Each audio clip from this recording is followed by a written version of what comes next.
Let me give you a couple of good references. Let's do a basic outline to the book. Let's look briefly at the prophet himself and the historical circumstances, and then let's go headlong into Ezekiel's vision, okay?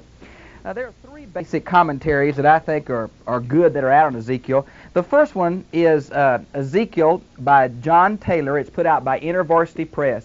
I really like this whole series in the Old Testament. I trust all of them, just as I trust the New Testament series of Tyndale, put out by Erdman's, I believe. And so you'll like this. It's really good. It's small, but it's detailed and compact. Here's one I found called The Prophecy of Ezekiel by Finberg, and you may enjoy this. It's a little more, not quite as technical, though it has some very interesting points. And then finally, the Pulpit Commentary is very interesting in the Old Testament because it gives you a lot of rabbinical commentators and deals a lot in theories of the classical church fathers, and so it's very helpful. So those three will be helpful to you. Ezekiel is more structured than any other of the major prophets. Its prophecy falls in sequential order. It's obvious that it's outlined. It's very easy to follow. In chapters 1 through 3 is the initial call of Ezekiel. In chapters 4 through 24, he talks about the sinfulness of the Jewish people and the fall of Jerusalem. That is, he's going to predict the fall of Jerusalem. And then in 25 through 32, he talks about judgment on the nations that surround Palestine. And then in verses 33 through 37, after Jerusalem has fallen, before the word has gotten to the exiles, he begins to preach restoration, not only of God's city and God's temple, but God's people. And then in verses 38 and 39 is this apocalyptic invasion from the north, which is defeated. And then in 40 through 48 is the restored temple and city. And that's the basic outline. Now, he is a priest from the line of Zadok. Jeremiah was from the other line of Abiathar. Ezekiel is a priest. He may have been studying for the priesthood. He was taken into exile in the first deportation in 597 B.C. You might want to see 2 Kings 24:14, which describes 10,000 of the priests and the nobles and the princes of the land were taken into captivity. So as Jeremiah speaks to God's people in Palestine during this period of Babylonian dominance, Ezekiel speaks to God's people who are in exile, and Daniel, also taken in this deportation, is in Babylon itself, in the throne room of Nebuchadnezzar II is where he ministered. Now, we know he was married because his wife is going to die. He had his own home. I think chapter 1, verse 1, where it says in the 30th year, is probably speaking of his age and not something else. And so that's the kind of man we have. He's a very unusual man.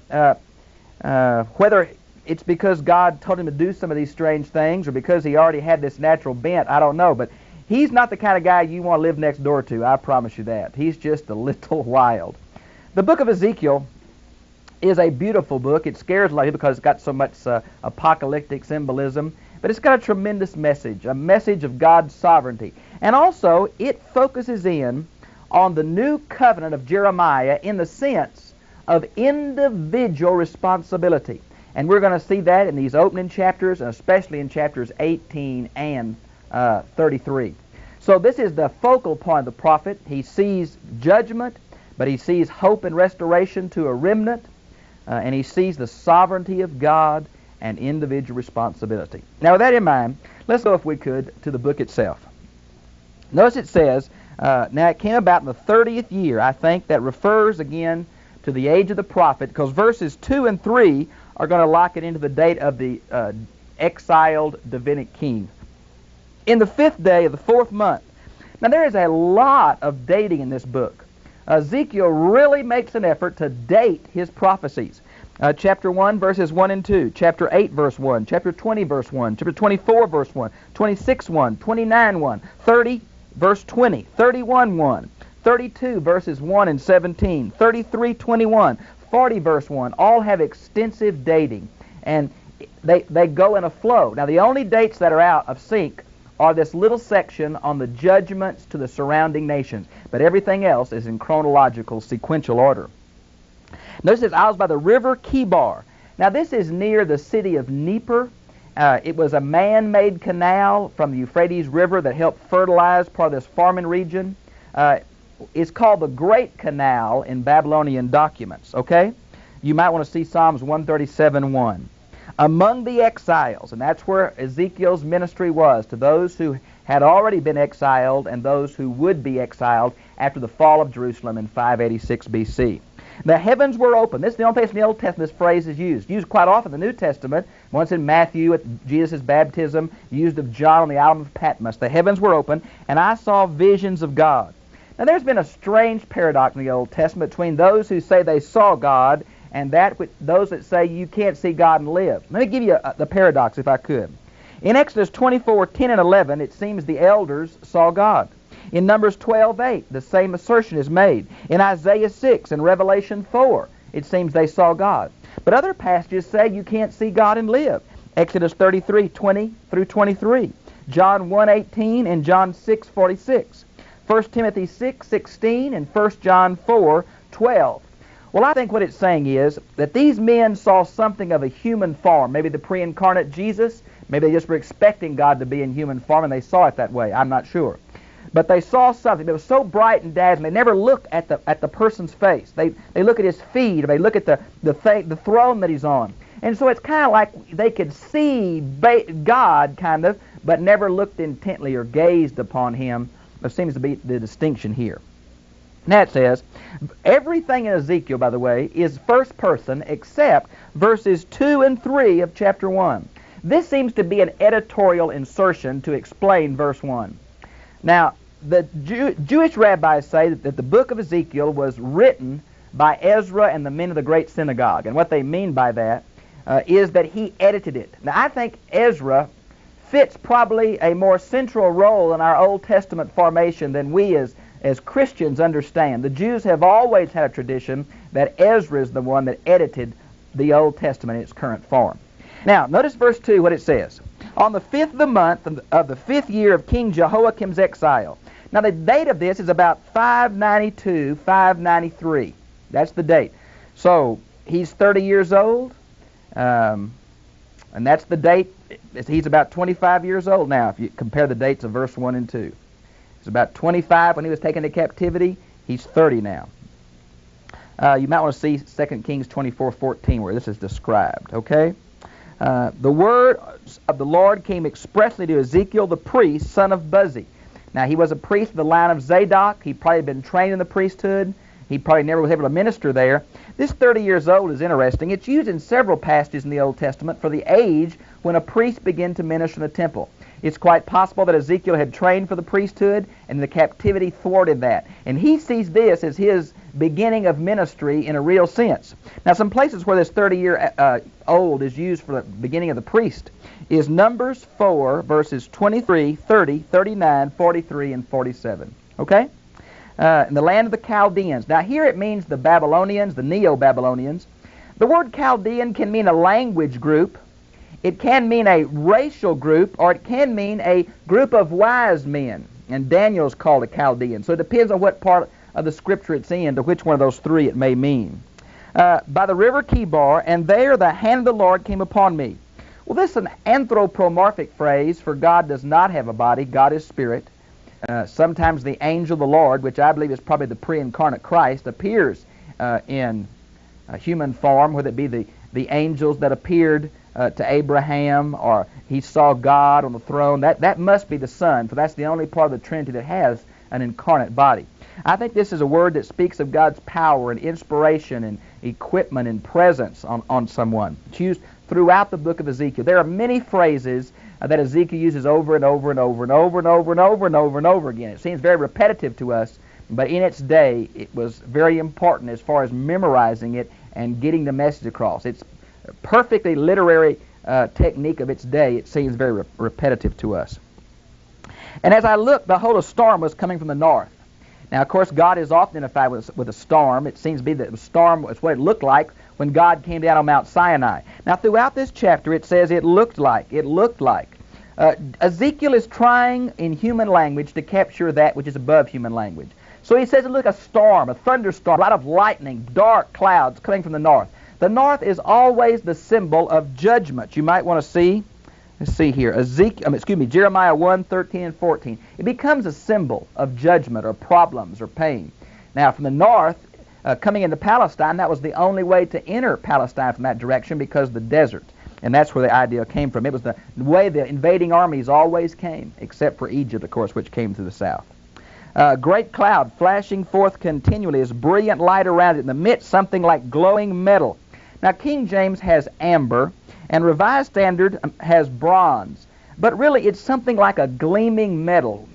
I heard many people say it was like a mixture of gold and silver shining in the sun. Something like that in the midst of the fire. And within it were figures resembling 4 living beings. Now, the living is the emphasis here. Now, these are strange beings. I don't have all to say about them. They seem to be almost a combination between seraphim and cherubim. They seem to be a third kind.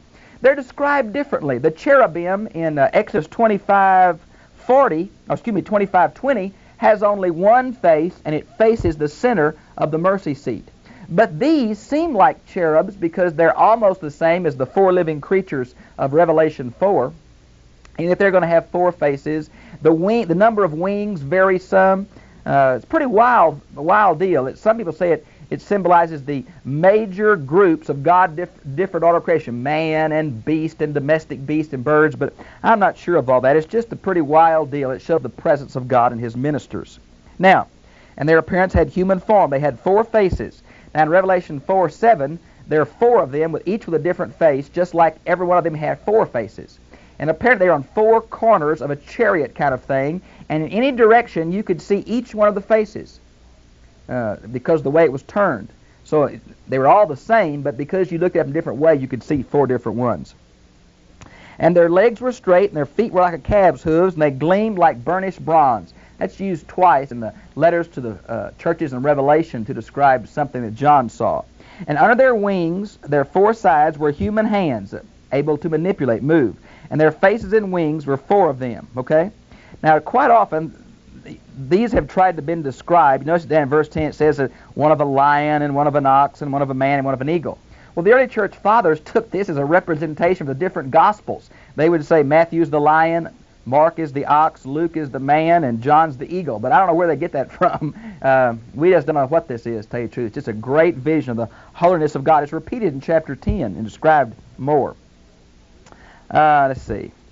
And each went straight for wherever the Spirit was about to go. Now, the Spirit here is not capitalized. Look at that in verse 20 and 21. It seems to be the spirit of the beings, although it could be the Spirit of God that moved them. But they moved simultaneously. They didn't move, but they could move like this. And they all moved together. Everything moved in a unity, okay? In the midst of this, now let me just give you a mental picture. There's going to be a flat platform, maybe domed, with a throne on top. And it's going to be one of these creatures at the 4 corners with their wings touching like this, making a box around that. In the middle of this hollow box is the coals of fire like off the altar. They were some kind of coals that burned. Same thing that Isaiah saw when he saw the Lord high and lifted up. It may have been a symbol of God taking the holiness when he left the temple. For it talks about God leaving the temple and moving to the exile because the temple had become so perverted. So it's a hollow box made with 2 of these wings on each of the corners, and on top is a surface. It's called a firmament here. Let me see if I can find it. Look at that verse 16. Let me get the wheels. Getting so excited. I can see this myself. Next to the living creatures, 4 of them, were these wheels, and they were right beside each of these creatures. And they touched the earth, though the creatures didn't. And the wheel would seem to be a large wheel. Around the edge were eyes. And then perpendicular to it was another wheel. So it'd be 2 wheels, but perpendicular, showing movement in any direction. And it's like a chariot. Matter of fact, the rabbis call this the chariot of God. And they get it from 1 Chronicles 28:18. And so it's going to lift all the earth, lift up off the earth, which shows the wheels weren't necessary for the mobility. And so, boy, it was an impressive thing, I want to tell you. The appearance of the wheels and their workmanship was like sparkling beryl. Now, all these different crystallite and beryl and amber, we don't know what these ancient metals and ancient jewels were. The names change from country to country and age to age, so it's just speculation. what they really were. We just can't lock it down with any certainty. Notice in verse 18 there had eyes all around these wheels, which I think symbolize the presence of God. Notice it says it rose from the earth, and the wheels also in verse 19. There's the mobility. Look at verse 22. Now over the heads of the living beings there was something like an expanse. Now this Hebrew word means something that is hammered out. It's used of the dome of the sky, and some think because of the color here, it may have been like ice, like blue ice or crystal. And on top of this where God's throne is. Now this same word is used in Genesis 1:6. It's used in Psalms 19:1. It's an awesome thing. It's that firmament. We would call it the dome of the sky. But it's seen several times as the presence of God, an expanse, a domed expanse is the idea here. Okay? You might see Exodus 24:10, this same thing is seen. Or maybe like for the color, you might see Revelation 4:6. The crystal sea of John's vision on Patmos is probably very close to what Ezekiel saw here.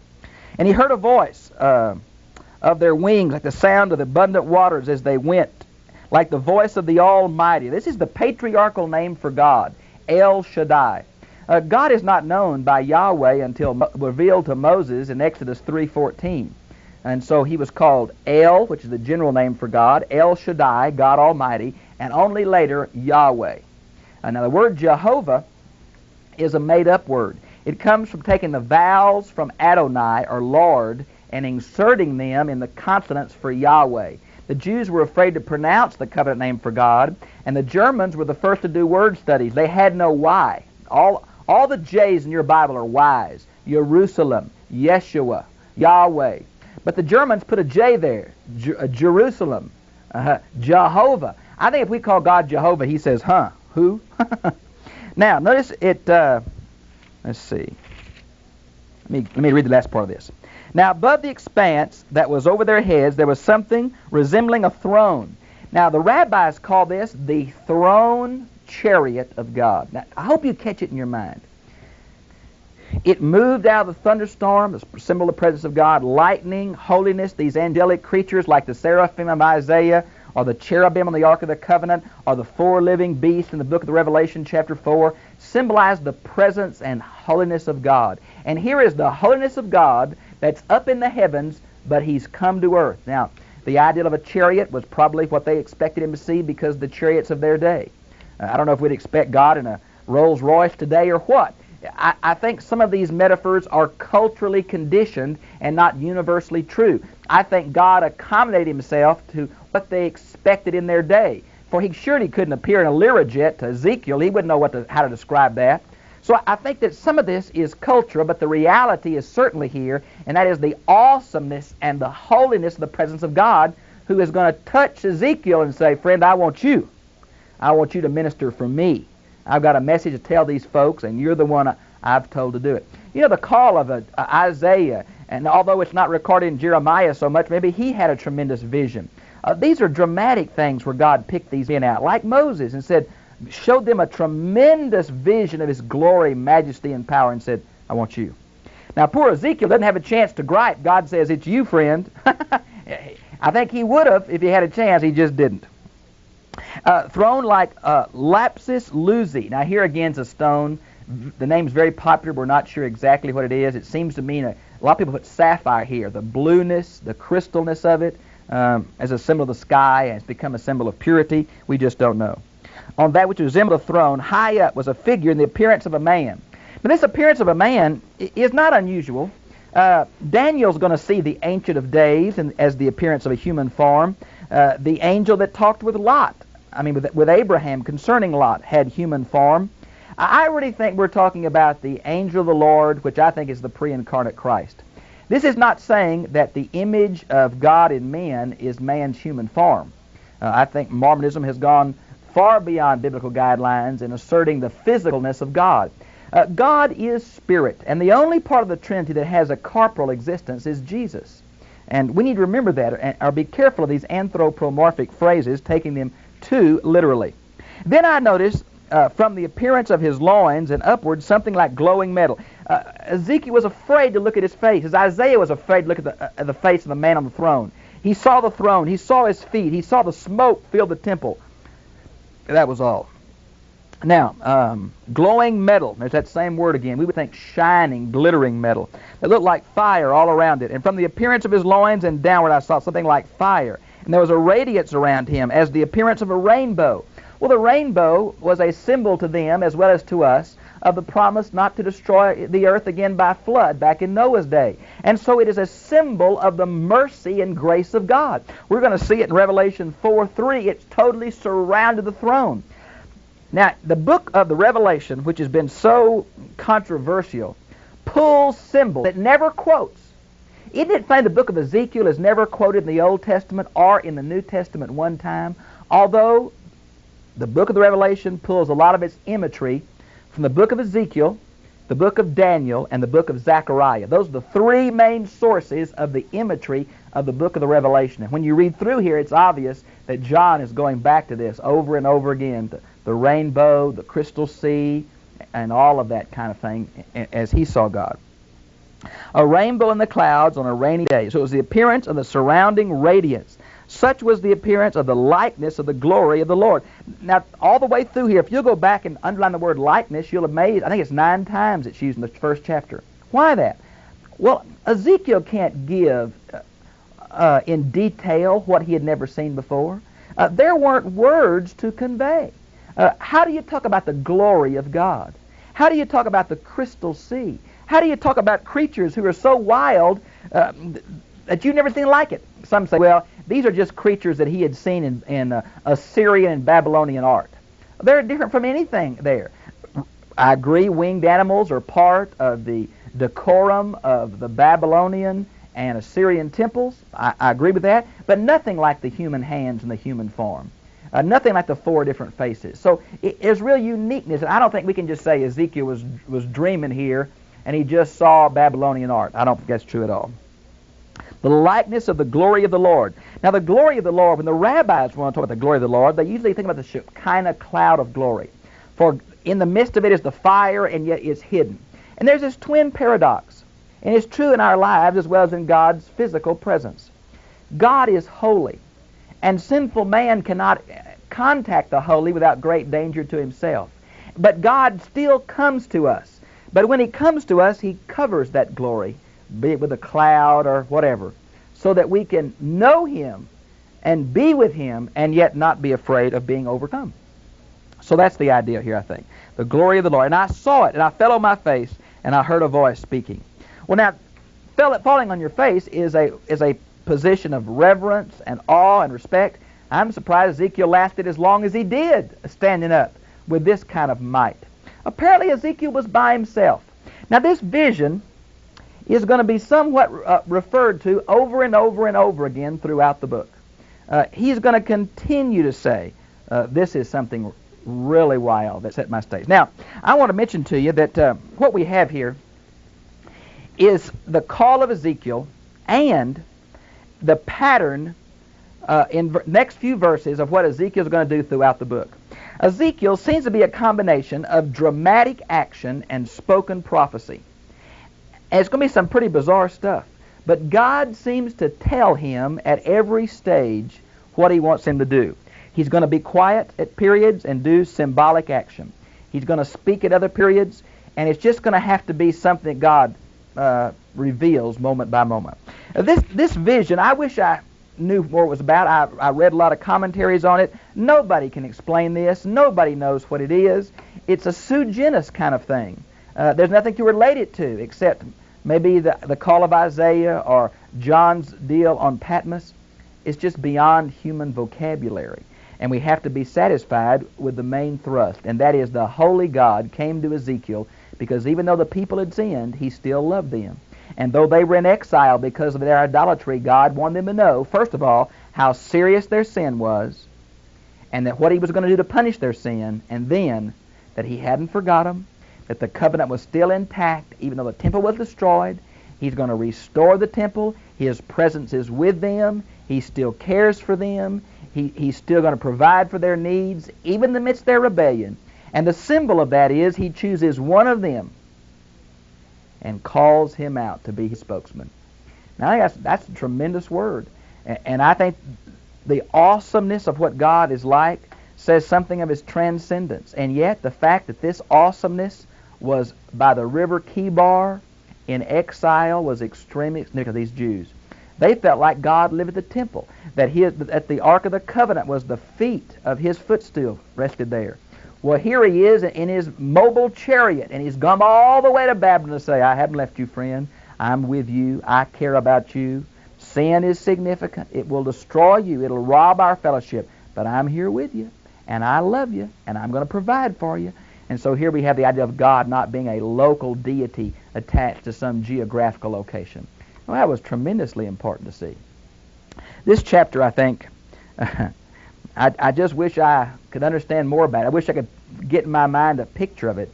But I think the best thing for me is this hollow box made by these angelic creatures' wings with a coals of fire in the middle, and on top this covered dome-like dish of clear as crystal glass with a throne on top and the semblance of a human being.